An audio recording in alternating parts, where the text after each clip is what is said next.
بسم اللہ الرحمن الرحیم۔ السلام علیکم ناظرین، حضرت علی المرتضیٰ رضی اللہ تعالیٰ عنہ کی علمی فراست کا ایمان افروز واقعہ۔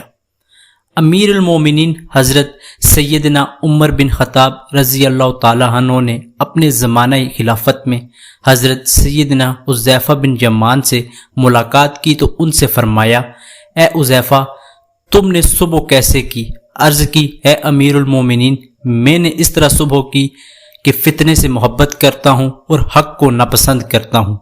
اور وہ کہتا ہوں جو پیدا نہیں ہوا، اور اس بات کی گواہی دیتا ہوں جسے میں نے دیکھا نہیں، اور بغیر وضو کے صلات پڑھتا ہوں، اور میرے پاس زمین پر ایک ایسی چیز ہے جو اللہ عز و جل کے پاس آسمانوں میں نہیں ہے۔ تو سیدنا عمر بن خطاب رضی اللہ تعالیٰ عنہ اس بات پر شدید غضبناک ہو گئے اور ان کی گرفت کا ارادہ فرمایا، مگر پھر ان کے نبی کریم صلی اللہ علیہ وآلہ وسلم کے ساتھ صحبت یعنی صحابیت کا خیال آیا تو رک گئے۔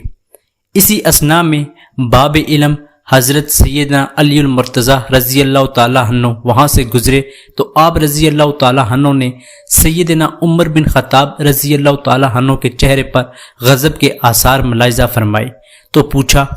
ہے امیر المومنین، آپ کو کس بات نے غضبناک کیا؟ آپ رضی اللہ تعالیٰ عنہ نے پورا قصہ سنا دیا تو حضرت علی رضی اللہ تعالیٰ عنہ نے کہا، آپ کو ان سے ناراض نہیں ہونا چاہیے، کیونکہ ان کا قول ہے کہ میں فتنے سے محبت کرتا ہوں، یعنی اللہ عز و جل کے اس فرمان کی تعویل ہے، انما اموالکم و اولادکم فتنہ۔ ترجمہ یہ ہے کہ تمہارے مال اور تمہارے بچے جانچ آزمائش ہی ہیں،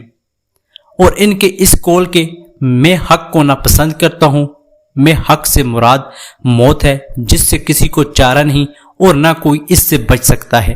اور ان کے اس قول سے کہ وہ بات کہتا ہوں جو پیدا نہیں کی گئی سے مراد ہے قرآن پاک ہے کہ یہ قرآن پڑھتے ہیں اور قرآن مخلوق نہیں، اور ان کے اس قول کے اس بات کی گواہی دیتا ہوں جسے میں نے دیکھا نہیں کا مطلب یہ ہے کہ اللہ عز و جل کی تصدیق کرتا ہوں حالانکہ انہیں دیکھا نہیں،